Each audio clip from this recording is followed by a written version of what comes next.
The Battle of Hawes Shop or Enon Church was fought on May 28, 1864, in Hanover County, Virginia, as part of Union Lt.Gen. Ulysses S. Grant's overland campaign against Confederate Gen. Robert E. Lee's Army of Northern Virginia during the American Civil War. Grant abandoned the stalemate following the Battle of North Anna by once again swinging widely around Lee's right flank, using the Pamunkey River to screen his movements to the southwest. Lee's army moved directly south and took up positions on the southern bank of Totopotomoy Creek. The Confederate general sent a cavalry force under Maj.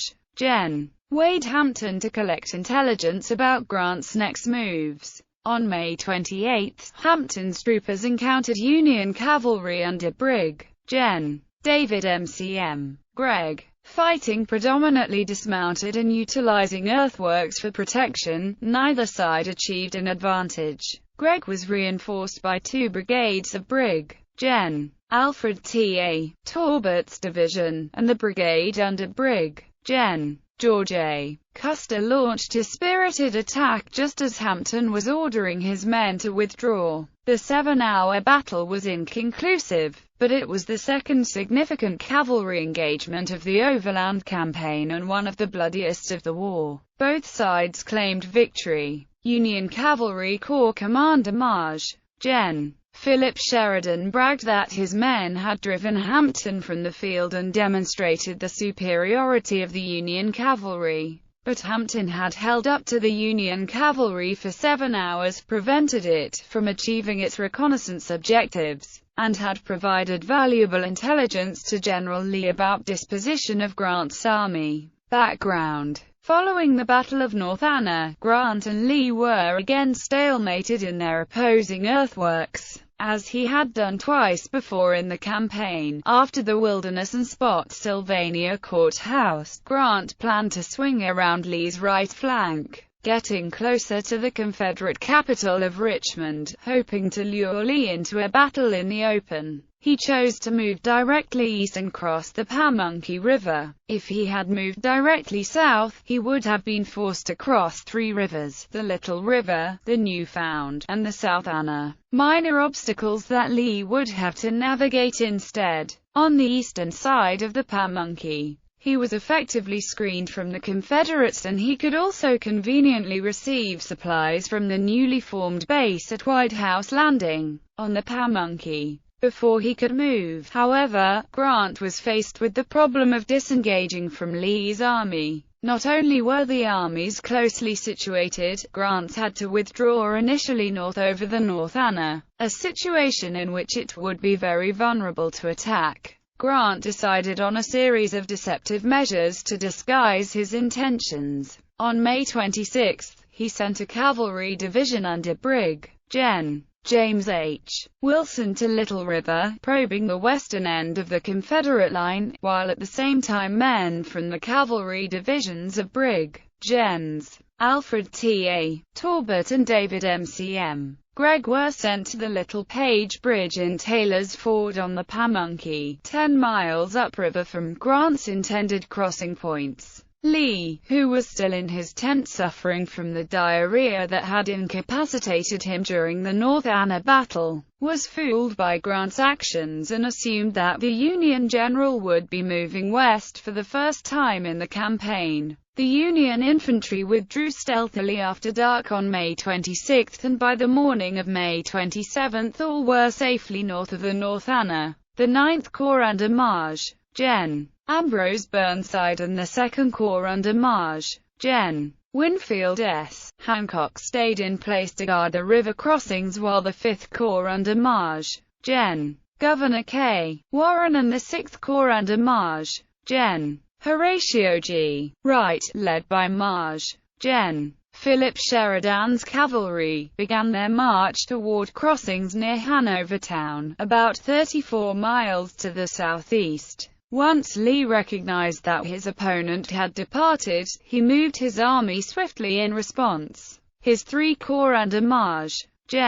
Richard H. Anderson and Lt.Gens. Richard S. Ewell and A.P. Hill marched south along the Richmond, Fredericksburg, and Potomac Railroad, and then overland, heading for Atlee's Station on the Virginia Central Railroad, a point only 9 miles north of Richmond. There, his men would be well positioned behind a stream known as Totopotomoy Creek to defend against Grant if he moved against the railroads or Richmond. He also sent a small brigade of North Carolina cavalry down the southern bank of the Pamunkey to scout and harass the Union advance wherever possible. During the march, Lee's illness forced him to ride in a carriage. Ewell was also laid up with a similar illness and rode in an ambulance. His condition was serious enough that he was temporarily replaced in command by Maj.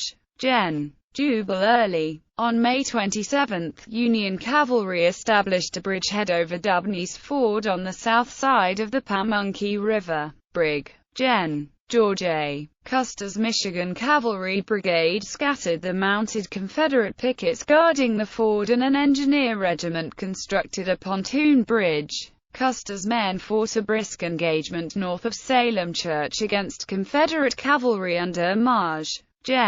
Fitzhugh Lee, the 1st Maryland under Carl Bradley T. Johnson, and the Brigade of North Carolinians under Carl John A. Baker. The Confederates withdrew under the pressure of superior numbers. The rest of Torbert's division then crossed the river, followed by Gregg's cavalry division and a division of Union infantry. Lee knew that his best defensive position against Grant would be the low ridge on the southern bank of Totopotomoy Creek, but he was not certain of Grant's specific plans. If Grant was not intending to cross the Pamunkey and force at Hanover town, the Union Army could outflank him and head directly to Richmond. Lee ordered cavalry under Maj. Wade Hampton to make a reconnaissance in force, break through the Union cavalry screen, and find the Union infantry. Opposing forces Wade Hampton, who was one of the two leading candidates to succeed the late Maj. J.E.B. Stuart in command of the Cavalry Corps, brought with him his Laurel Brigade, commanded by Brig.Gen. Thomas L. Rosso. The other leading candidate, Maj. Fitzhugh Lee, accompanied Brig.Gen. William C. Wickham's brigade. The rest of Hampton's task force consisted of a brigade under Brig.Gen. John R. Chambliss and elements of Col. John A. Baker's brigade, a new brigade under Brig.Gen. Matthew C. Butler, and several sections of horse artillery. The Union cavalry force headed directly for Hampton's was the 2nd Division under Brig.Gen. David M.C.M. Gregg, which consisted of 2 brigades under Brig.Gen. Henry E. Davies, Jr., and Col. J. Irvin Gregg. Reinforcements would arrive later in the battle from the division of Brig.Gen. Alfred T. A. Torbert. The brigades of Brig.Gens. George A. Custer and Wesley Merritt, and a regiment from the brigade of Col. Thomas C. Devon. Battle. At 8 a.m. on May 28, Hampton rode off from Atlee's Station. As more of Grant's infantry crossed the pontoon bridge over the Pamunkey, Gregg led his cavalry division probing west from Hanover town, searching for Lee, while Torbert's division began to picket along Crump's Creek in the direction of Hanover Courthouse. 3 miles west of Hanover town, and a mile beyond a large blacksmith shop called Hawes Shop, Gregg's troopers ran into Hampton at Enon Church. Finding the Confederate cavalrymen dismounted in a wooded area, hurriedly erecting breastworks made of logs and rails, and well covered by artillery, Davies deployed pickets from the 10th New York Cavalry to Hampton's front, but the 2nd Virginia Cavalry, Hampton's leading element, drove the picket line back. The Confederates deployed in line with Wickham's 4 Virginia regiments deployed in the woods behind Enon Church, with Rose's men and the horse artillery to their left. They dug shallow rifle pits and faced him with log and fence rail breastworks. Because of a swampy tributary of Crump Creek to the north and Mill Creek to the south, it was impossible to turn the position. Hampton viewed the outnumbered Union force and reportedly exclaimed, "We've got the Yankees where we want 'em now," before Hampton could attack. Irvin Gregg's brigade arrived and moved to the right of Davis' men, extending his flank. Two batteries of Union horse artillery set up just west of the whorehouse, Oak Grove. A Confederate mounted charge, followed by dismounted troopers, was repulsed by the 1st Pennsylvania Cavalry, but the Pennsylvanians were soon flanked on both sides. Dismounted men from the 1st New Jersey came to their aid and the lines were stabilized. Hampton fed in the green troops of the 4th South Carolina on his right and they met Davis' next charge with a wall of fire. These Confederates carried Enfield rifles, which had firing ranges superior to the carbines carried by the Federal cavalry, killing or wounding 256 men. As Davies rode into the fighting, his saber was cut in half by a Minié ball and his horse's tail was shot off. Union return fire was heavy as well, because the troopers were armed with 7-shot Spencer repeating carbines. One Pennsylvania trooper estimated that the 200 men in his unit fired 18,000 rounds. Their carbines got so hot that from time to time the men had to pause to let them cool. As Davis' first attack ground to a halt, and the attack of Irvin Gregg's brigade failed to dislodge the Confederates, David Gregg sent for reinforcements from Sheridan, who released 2 brigades from Torbert's division. Torbert's reserve brigade under Brig.Gen. Wesley Merritt extended Gregg's line to the right, thwarting a flanking maneuver attempted by Hampton with Chambliss's newly arrived brigade. There was plenty of infantry nearby that could have been called for reinforcements, with Maj.Gen. Winfield S. Hancock's 2nd Corps dug in about 1 mile to the north. There is no documentary evidence that Sheridan requested such assistance,